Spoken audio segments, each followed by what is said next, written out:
بسم الله الرحمن الرحيم. السلام عليكم ورحمة الله تعالى وبركاته. الحمد لله رب العالمين، نحمده ونستعينه ونستهديه ونستغفره، ونعوذ بالله من شرور أنفسنا ومن سيئات أعمالنا. من يهده الله فلا مضل له، ومن يضلله فلا هادي له. أشهد أن لا إله إلا الله وحده لا شريك له، وأشهد أن محمدا عبده ورسوله. اللهم صل وسلم على نبينا محمد وعلى آله وصحبه ومن تبعهم بإحسان إلى يوم الدين. أما بعد، فإن أصدق الحديث كتاب الله، وخير الهدي هدي محمد صلى الله عليه وسلم، وشر الأمور محدثاتها، وكل محدثة بدعة، وكل بدعة ضلالة، وكل ضلالة في النار. أجرني الله إياكم من البدع ومن الضلالات ومن النار. آمين اللهم آمين.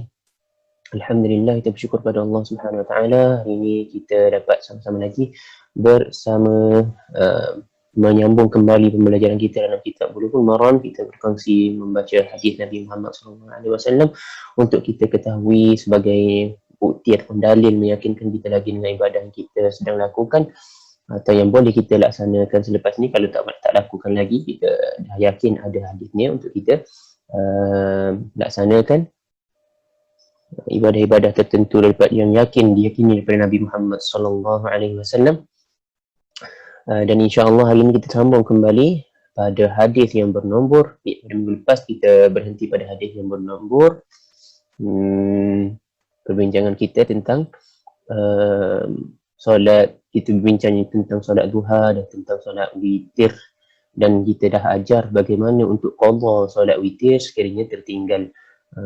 Rupanya pelaksanaan Nabi kepada solat duha tu sebenarnya dia bersebab bukan semata-mata kerana duha, tetapi kerana sebab-sebab yang lain. Maknanya Nabi dia buat, kemudian dia ada tinggal, sehingga Aisyah radhiyallahu taala anha pada hadis ini dia tidak pernah melihat, dia kata dia tidak pernah melihat Nabi Muhammad sallallahu alaihi wasallam solat duha. Tapi ada dalam riwayat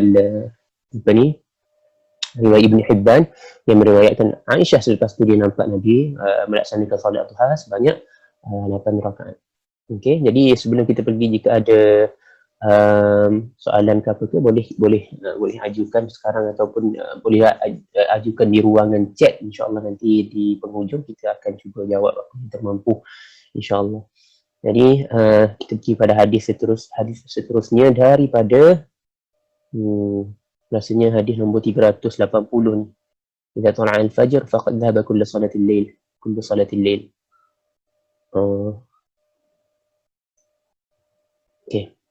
Jadi hadis 380 ini dalam kitab abang-abang semua ataupun kakak-kakak semua, hadis itu bernombor 415 kat sini. Boleh cek kat sini.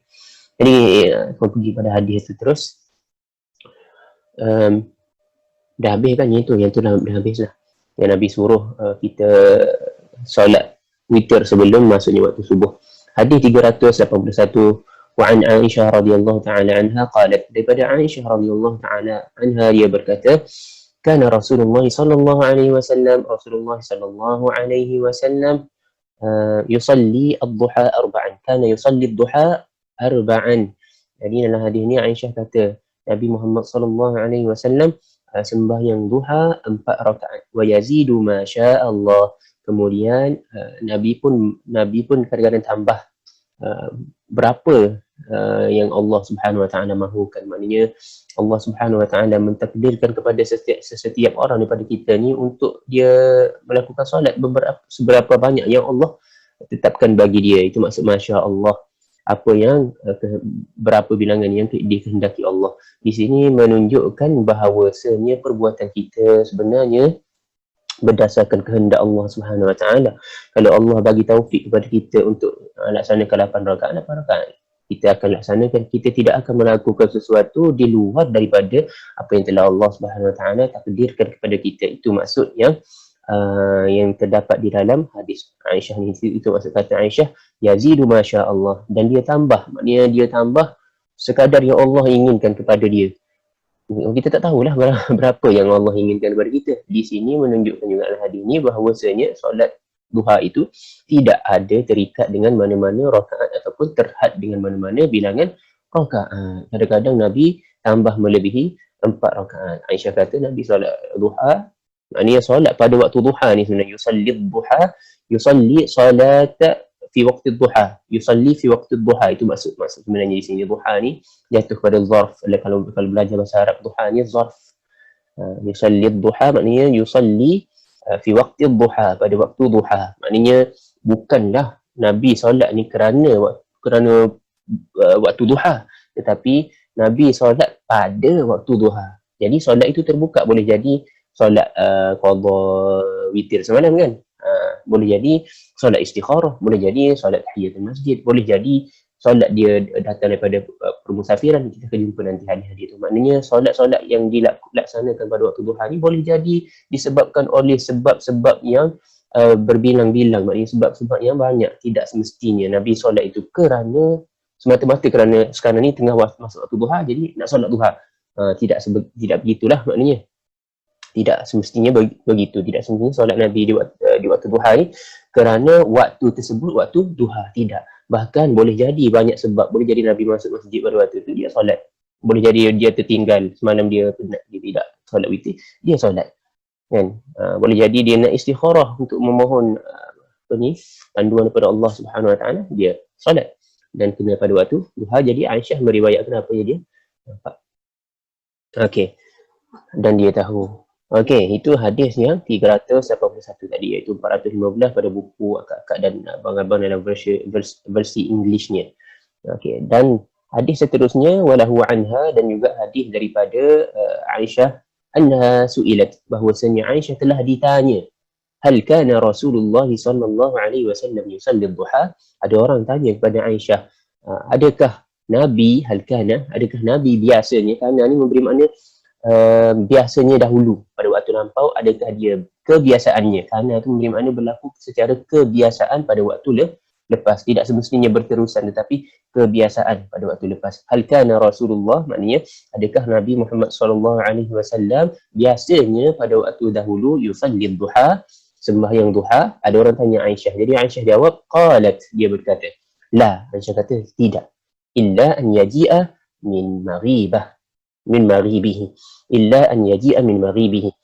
Aisyah jawab tidak. Orang yang tanya Nabi solat duha ke tak, Aisyah jawab tidak, Nabi tak solat duha.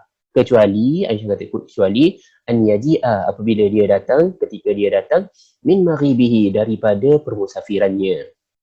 Maknanya Nabi apabila Nabi solat duha ada sebab, iaitu salah satu sebab yang Aisyah kata ni ialah apabila dia datang daripada permusafiran. Di sini jarang kita dengar kan. Mungkin kita, ramai daripada kita belum tahu bahawasanya ada solat yang disyariatkan ketika kita musafir dan sampai daripada permusafiran kita, sampai balik ke rumah kita, ada solat yang disyariatkan untuk kita solat 2 rakaat di masjid. Inilah yang Aisyah maksudkan. Nabi buat tu kena dengan waktu duha. Kebetulan waktu duha dia sampai daripada permusafiran dia. Jadi Aisyah nampak Nabi nak laksanakan solat tersebut pada waktu duha. Jadi orang yang bertanya Aisyah, adakah Nabi buat solat duha, solat pada waktu duha? Aisyah kata tidak, kecuali ketika datang daripada permusafiran. Jika kena pada waktu duha, Nabi solatlah pada waktu duha.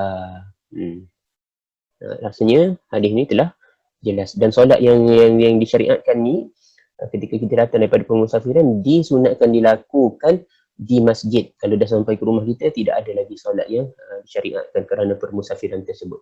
Solat ini tak ramai orang yang tahu dan tak ramai orang yang laksanakan. Dan mungkin kerana tidak tahu atau mungkin kerana menganggap ia perkara biasa sahaja. Tetapi sebenarnya ia perkara yang dilaksanakan oleh Nabi, dan Nabi suruh. Jika kita ingat cerita Jabir bin Abdullah Al-Ansari kan, cerita yang semua dah kenal. Kalau dah ikut halaqah ni dah kenal lah Jabir bin Abdullah Al-Ansari ni siapa. Jabir yang dia jual unta dia kat Nabi tu, ketika dia datang balik daripada perang Tabuk, dia jual unta dia yang kurus kepada Nabi Muhammad SAW, kerana Nabi Muhammad SAW meminta untuk membelinya. Last kali Nabi bagi balik unta, dan Nabi bagi duit kepada dia sebab dia miskin dan mempunyai 9 orang adik perempuan ditinggalkan oleh Abdullah bin Haram, ayahnya, ketika mana ayahnya meninggal syahid di medan Uhud. Ayahnya meninggalkan hutang Nabi dan meninggalkan 9 orang anak perempuan. Jabir satu-satunya anak lelaki. Yang masa tu Jabir hanya umurnya berbelas tahun sahaja, 18 tahun begitulah. Tetapi kerana dia usaha, dia tawakal kepada Allah Subhanahu Wa Taala, tak ada hibah, tak ada takaful, tak ada apa-apa. Kan? Tapi kerana usahanya, tawakalnya pada Allah Subhanahu Wa Taala dengan berbekalkan satu kebun ayahnya, dia berjaya. Dia berjaya membayar segala hutang ayahnya dan berjaya membela nasib adik-adiknya yang perempuan, semuanya terbela. Bahkan dia berjaya berkahwin lagi dengan seorang janda. Dia memilih untuk berkahwin dengan janda kerana jika dia berkahwin dengan anak dara, tambah lagi bebanan dia. Yang 9 jadi 10. Itu pengorbanan yang Jabir bin Abdullah Al-Ansari lakukan.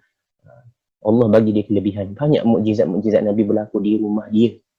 Dan di kebun ayah dia. Banyak mukjizat Nabi berlaku. Masya Allah. Jadi, Nabi yang nak ceritanya, Nabi suruh ketika mana Jabir bin Abdullah nak hantar unta tu kepada Nabi. Dan Nabi dah beli kan. Dia datang ke masjid Nabi. Nabi berada di masjid pada waktu itu, waktu duha. Nabi bertanya kepada Jabir bin Abdullah Al-Ansari. Dia tanya, kamu dah solat ke belum 2 rakaat di masjid? Sebab dua-dua baru balik daripada perang kan, baru balik musafir daripada perang Tabuk tu. Jadi Nabi tanya Jabir ketika Jabir nak hantar unta. Nabi kata tidak. Bila Jabir jawab tidak, Nabi panggil dia, suruh naik ke masjid dan solat 2 rakaat. Nabi suruh.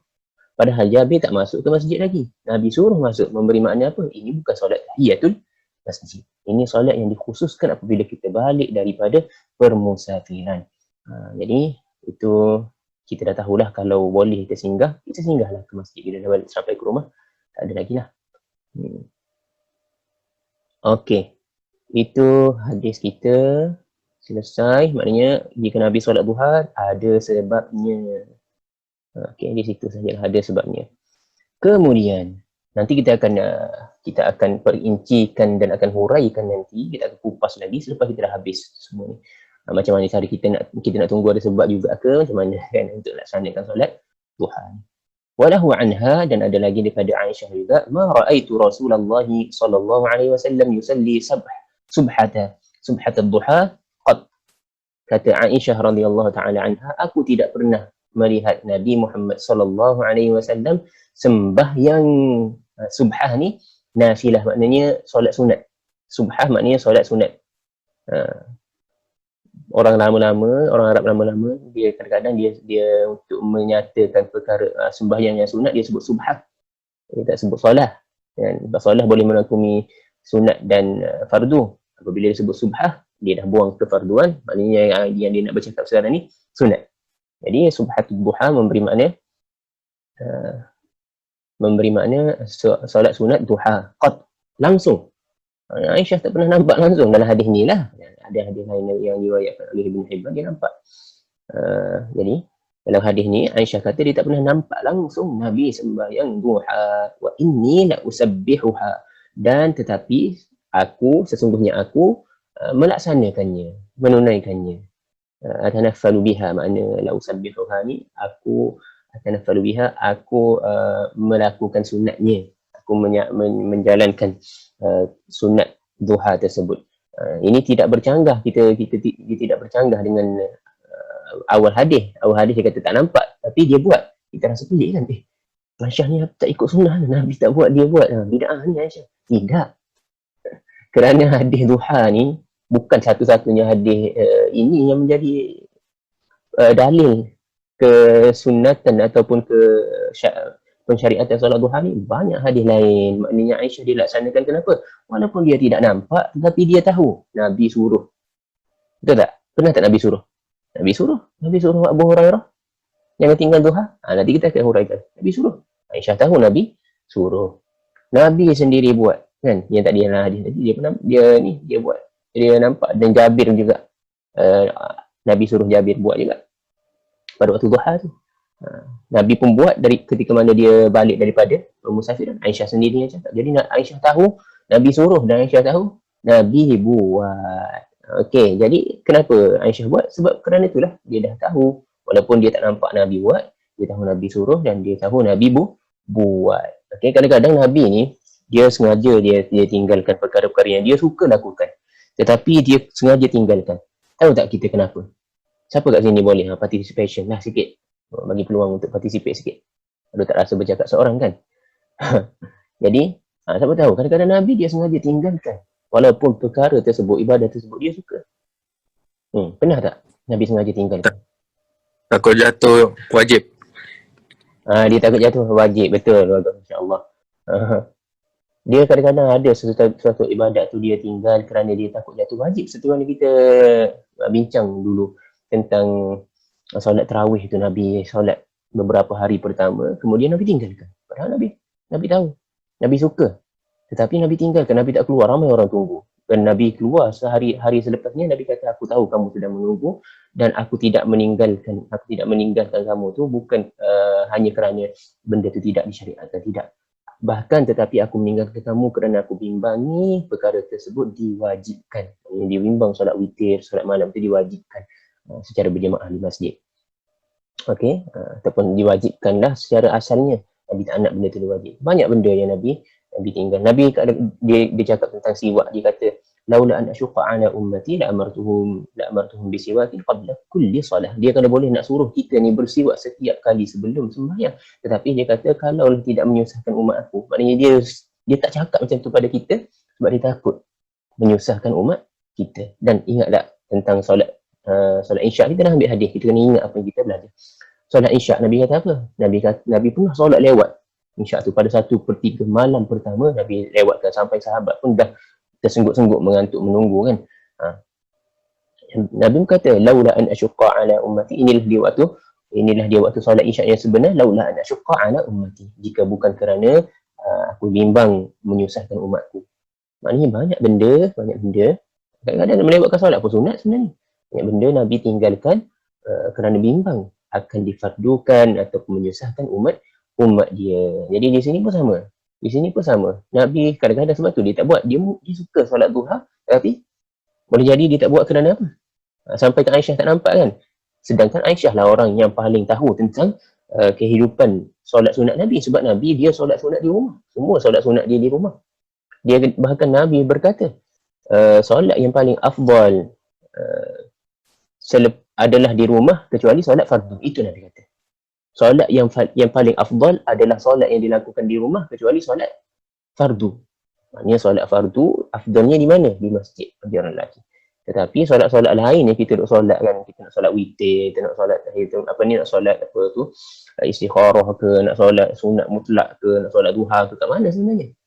Kat rumah kita. Nak solat rawatib sebenarnya kat mana? Kat rumah kita. Itu sebenarnya yang Nabi laksanakan. Jadi Aisyah sepatutnya dia lebih mengetahui lah tentang solat-solat sunat Nabi, termasuklah solat duha, kerana duha solat sunat. Tetapi Aisyah tak pernah nampak. Memberi makna Nabi tinggal dan Nabi buat. Jarang Nabi buat. Itu maksudnya kerana Nabi bimbang. Mungkin kerana Nabi bimbang solat ini boleh difardukan ke atas kita kerana wahyu masih lagi turun. Tapi bagi kita sekarang ni, kita akan huraikan nanti bila dia dah habis. Kenapa dan bagaimana, apakah kedudukan kita, nak buat ke tak nak buat ke. Okey, kita baca hadis tu. Jadi dah jelas kat situ yang Aisyah tak nampak ni. Tapi ada hadis dalam riwayat Ibn Hibban, Aisyah nampak pula. Ada. Tidak bercanggah tu, dia boleh diikut waktu lah. Ke orang ni bertanya, kemudian ketika Aisyah nak cakap selepas dia dah nampak, jadi ikut waktu. Jadi hadis tu kalau sahih tidak bercanggah pun, walaupun nampaknya tidak bercanggah kerana kita ada timeline dia tu kan. Jadi Aisyah ni orang yang berilmu, kerana itulah dia ditanya. Kita ni kita jangan tanya kecuali orang ada ilmu. Kerana Allah cakap 2 kali, Allah cakap surah An-Nahl 1, surah Al-Anbiya 1, Allah kata was'alu ahla dzikri in kuntum la ta'lamun. Tanyalah kamu, ini suruhan, Allah suruh tanyalah kamu kepada ahli dzikr, orang yang mempunyai maklumat, mempunyai ilmu, in kuntum la ta'lamun, sekiranya kamu tidak tahu. Maknanya kita tanya orang yang ada ilmu. Sebelum bertanya, kita cari ada orang ada ilmu dulu. Jangan kita main tanya saja. Kalau kita main tanya, kita nak dapatkan ilmu, benda lain yang kita dapat. Kesesatan yang kita dapat, bukannya ilmu. Jadi kita kena kenali dulu ahli ilmu sebelum bertanya. Aisyah ditanya, kenapa? Kerana dia ahli ilmu. Dia yang lebih mengetahui tentang hal ehwal Nabi di rumahnya. Hadis seterusnya daripada Zaid bin Arqam radhiyallahu ta'ala anhu, anna an-nabiy sallallahu alaihi wasallam qala. Zaid bin Arqam radhiyallahu ta'ala anhu telah berkata, sesungguhnya Rasulullah sallallahu alaihi wasallam telah bersabda, salatul awwabin hina tarmadul fisal. hina tarmadul fisal. Salatul awabin, kata Nabi Muhammad sallallahu alaihi wasallam. Salatul awabin, sembahyang orang-orang yang banyak kembali kepada Allah. Al-awwab ni maksud daripada perkataan awwab. Awwab memberi makna raja', orang yang banyak kembali kepada Allah Subhanahu wa taala. Ini sifat orang ni, dia banyak kembali apabila dia melakukan maksiat, apabila dia melakukan dosa. Manusia tidak terlepas daripada melakukan maksiat dan dosa. Kan, manusia bukan malaikat. Kalau tak ada dosa langsung, Nabi kata, kalau betul manusia ni tak ada dosa langsung, soleh, wali sungguh. Kan, tak buat dosa langsung, tak tersalah langsung, malaikat akan datang bersalam dengan dia. Malaikat akan turun bersalam. Kerana malaikat dia tak ada dosa, tak apa. Kerana dia tidak diciptakan mempunyai nafsu. Manusia dicipta mempunyai nafsu. Jika sentiasa tidak melakukan dosa dan kesalahan, maka malaikat akan turun bersalam dengan kita. Nak katanya, kita ni ada kekurangan kita, ada kekurangan. Tetapi setiap Bani Adam itu ada melakukan kesalahan. Tetapi orang yang sebaik-baik orang yang bersalah melakukan kesalahan adalah orang yang kembali. Kan? Ni'mal abdi innahu awwab. Dalam Al-Quran Allah kata sebaik-baik hamba sesungguhnya dialah orang yang banyak kembali. Awwab, daripada perkataan awwab. Kenapa Allah sifatkan sebaik-baik hamba? Kemudian Allah sifatkan kenapa? Apakah ciri sebaik-baik hamba? Awwab, Allah kata banyak kembali kepada Allah Subhanahu wa taala. Jadi orang yang banyak kembali setelah dia melakukan dosa, dia banyak kembali, tidak jemu kembali kepada Allah, bertaubat kepada Allah Subhanahu wa taala. Orang yang banyak bertaubat ini kita gelarkan dia al-awwabin, orang yang kembali kepada Allah, tidak leka, banyak kembali kepada Allah. Mereka ni ada solat dia, Nabi kata. Salatul awwabin, solat mereka, solat orang-orang yang banyak kembali kepada Allah. Bila? Nabi sebut hina, ketika mana tarmadul fisal, ketika mana tarmad ni panas. Ketika mana merasa panas, mulanya merasa panas, al-fisal, anak unta. Ketika mana anak unta mulanya merasa panas. Ni maknanya bila ni? Maknanya bukan pada permulaan duha. Solat-solat mereka ni, mereka dah dekat-dekat nak masuk waktu zuhur. Hampir-hampir nak masuk waktu zuhur, dekat-dekat bila dah panas matahari, bukan kata 5 minit lagi nak masuk zuhur, kan? Tapi maksudnya dah panas, dah anak unta pun dah kepanasan. Di waktu anak unta kepanasan, sebab dia makin kecil lagi, jadi tak tahan dengan matahari. Tidak seperti ibu mereka. Jadi Nabi sebut anak unta al-fisal. Al-fisal ni anak-anak unta kepanasan. Maknanya bila matahari tu dah panas, di situlah disunatkan kita solat pada waktu duha tu. Solat ini adalah solat orang-orang awabin, orang yang banyak kembali kepada Allah Subhanahu wa ta'ala. Maknanya dia solat tu kerana dia hendak kembali kepada Allah Subhanahu wa ta'ala, kerana dia mengingati Allah Subhanahu wa ta'ala, kerana dia berkehendak untuk cinta kepada solat, suka kepada solat, suka kepada mentaati Allah Subhanahu wa ta'ala, suka kembali kepada Allah Subhanahu wa ta'ala. Bukan kerana suka kepada dapat rezeki, bukan kerana suka kepada kononnya perniagaan nak maju, pembuka pintu rezeki dan sebagainya. Subhanallah, kita terkejut. Solat pun boleh dijadikan sebabnya, tujuannya dunia. Maka tidak ada nilai lagi pada solat. Walaupun duhanya dilakukan setiap hari, tidak ada nilai lagi. Kerana kamu melakukan itu bukan kerana Allah. Kamu melakukan kerana duit, kerana fulus, kerana apa yang kamu kejar daripada habuan dunia. Tidak ada nilai lagi. Tidak boleh kita nak berbangga dengan solat tersebut. Bukan solat awabin tu. Bukan solat awabin. Banyak kembali, tapi bukan banyak kembali pada Allah, banyak kembali pada duit. Banyak kembali pada harta dunia, dia kejar dunia sampai ke dalam solat lagi. Kalau orang yang solat duha kerana duit ni, bayangkan kan. Kalau orang yang solat duha dengan dia ingat duha ni pembuka pintu rezeki kononnya, yang dia faham macam tu. Buka pintu rezeki kononnya. Kalaulah dia sembahyang tu kerana niat tersebut, cuba bayangkan dalam solat dia khusyuk atau tak khusyuk? Dia akan fikir pasal apa? Pasal akhirat dia, pasal nak meninggalkan dunia ni, pasal di mana tempat dia nanti, di mana dia di sisi Allah Subhanahu wa ta'ala. Tak logik. Kalau dah niat pun kerana dunia, pasal dia solat tu kerana dunia lah yang duduk memain dalam fikiran dia. Jadi ada nilai tak lagi solat tu? Solat duha tu ada nilai tak? Tidak ada lah, walaupun dia tidak tinggalkan solat duha ni, melebihi solat fardu yang lain. Kadang-kadang solat fardu lain dia tertinggal, solat duha tak tinggal. Tak kena, tak betul. Allah Subhanahu wa ta'ala menyukai hambanya dengan cara hambanya melakukan ibadah yang paling Allah sukai daripada hambanya ialah ibadah yang telah Allah fardukan kepada dia. Yang tu kita perlu lebihkan dahulu. Kemudian kita tambah-tambah baru boleh touch up. Bila dah bagus asasnya, baru kita boleh tambah perhiasan. Nak letak wallpaper ke, ini tak logik kita dah letak wallpaper dalam rumah kita. Kemudian bumbung tak ada. Tak cukup satu pilar, tak cukup tiang. Satu dinding tak ada. Kan? Dia kena ada dinding, 4 dinding, kemudian bumbung kat atas, baru cukup. 5 pillars of Islam tu. Baru cukup 5 rukun Islam. Ini dinding satu sebelah tak ada, dah letak wallpaper, dah apa semua. Bumbung tak ada, dan tak boleh macam tu. Kita perlu perbetulkan ibadah kita hanya akan diterima ketika mana ia ada 2 syarat. Yang pertama, kena ikhlas dilakukan kerana Allah. Bukan nak duit dunia, nak apa lagi, tak. Itu Allah Subhanahu Wa Taala yang beri kepada kita. Sama ada kita solat atau tak solat, Allah akan bagi. Kalau dah Allah tentukan dengan usaha kita. Kan? Dan yang kedua, itu kena ikhlas nombor satu. Yang kedua, kena mengikut sunnah Nabi. Barulah tidak tertolak amalan itu dan dia akan diterima oleh Allah Subhanahu Wa Taala. Jadi kita kena ingat sekarang ni, tidak pernah Nabi menyuruh seseorang hamba ataupun umat dia ini solat duha kerana nak buka pintu rezeki. Tidak. Jangan tersalah. Rugi kita di dunia, rugi kita di akhirat. Sia-sia ibadah kita. Okey. Jadi itulah kita kena perhatikan di situ. Benda tu patut diperhatikan dan diperbetulkan. Kalau betul ada benda macam tu, sahabat Nabi ni ramai orang, ramai daripada kalangan sahabat, miskin ke tak miskin? Miskin. Kan? Mereka nak kaya ke tak? Nak. Nak. Dan Nabi, takkan Nabi tak tahu solat duha boleh membuka pintu rezeki mereka? Kenapa Nabi tak suruh mereka solat duha sehari? Kalau betul. Kan? Tak betul.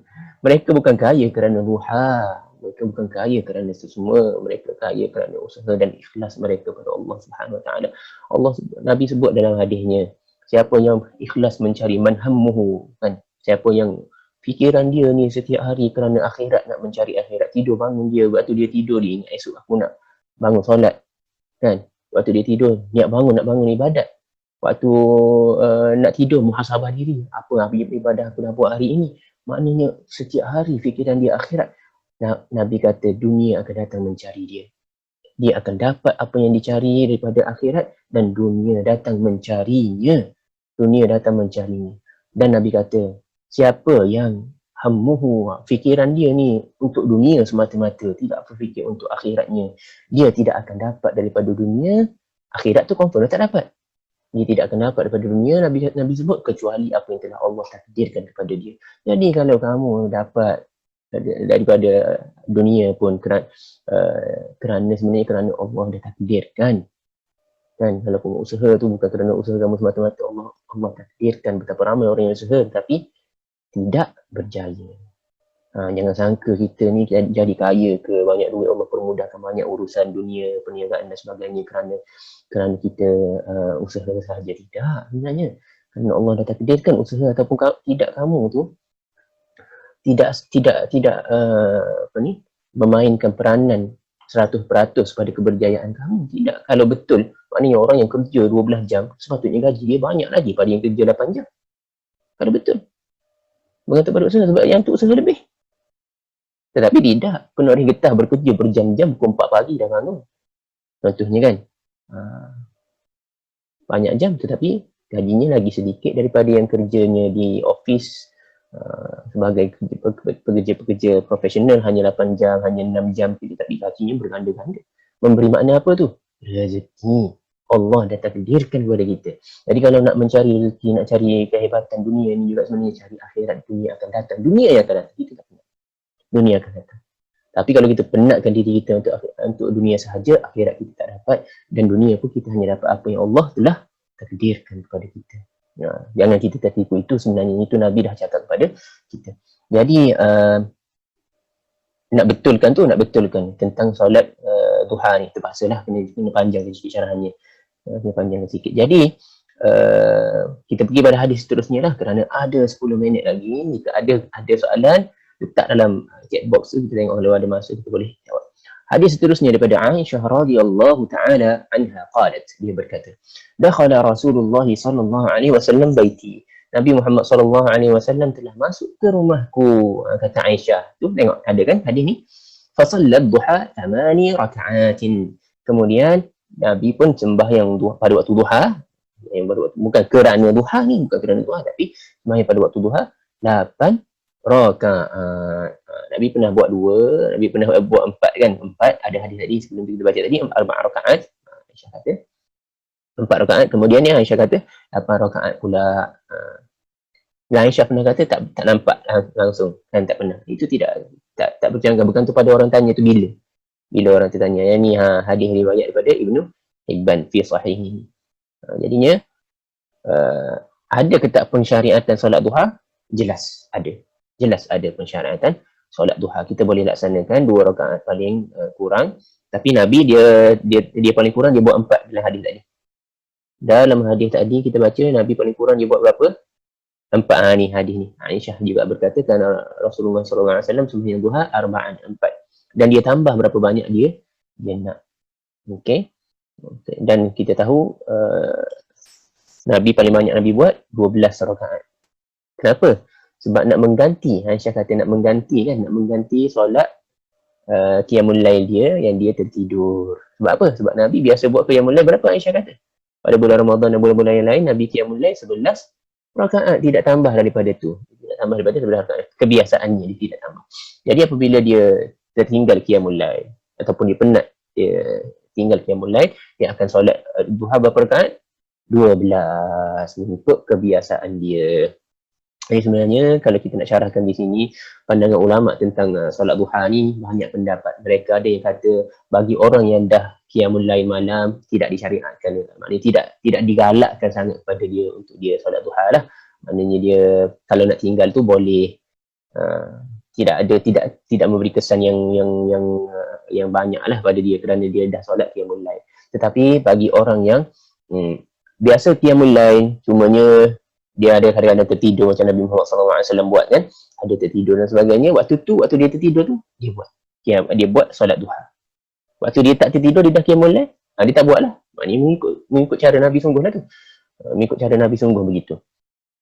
Kalau dia tertidur malam tu daripada qiyamul lail, dia buat solat duha. Kalau dia dah buat qiyamul lail, tidak perlu solat duha macam tu. Itu cara yang Nabi laksanakan. Tapi kita kena ingat, Nabi boleh jadi Nabi tinggal kerana tak nak diwajibkan kepada kita. Kalau kita pegang perkara tu, Nabi tinggal kerana tidak mahu diwajibkan kepada kita.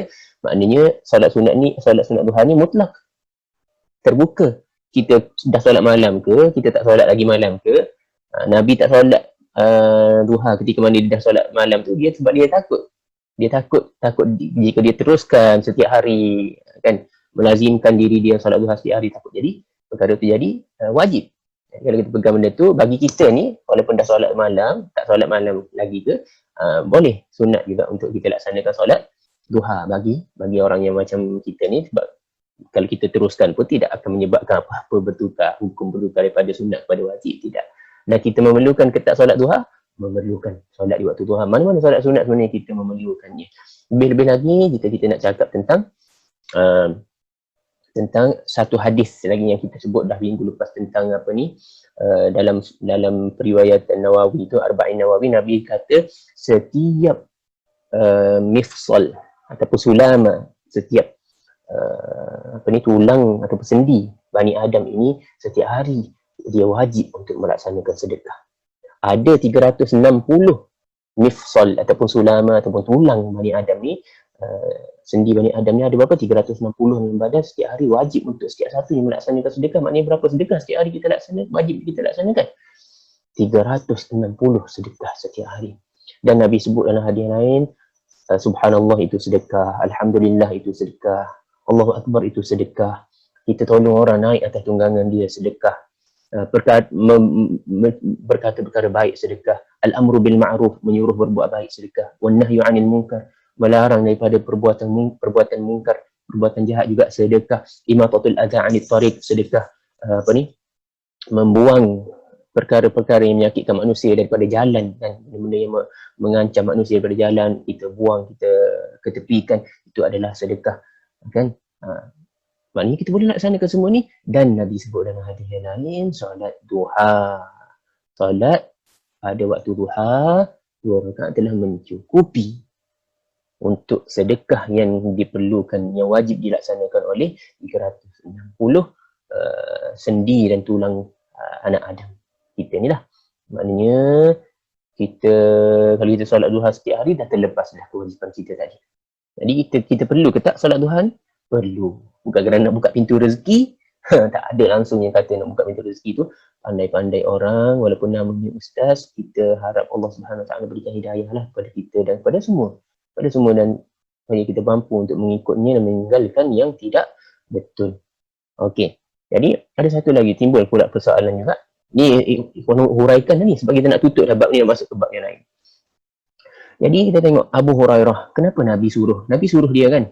Nabi suruh, Kak Ati pun nak sebut dalam hadis minggu lepas tu. Itu dah cek betul hadis tu. Hadis tu ada dalam Sahih Muslim bawah bab puasa 3 hari setiap bulan.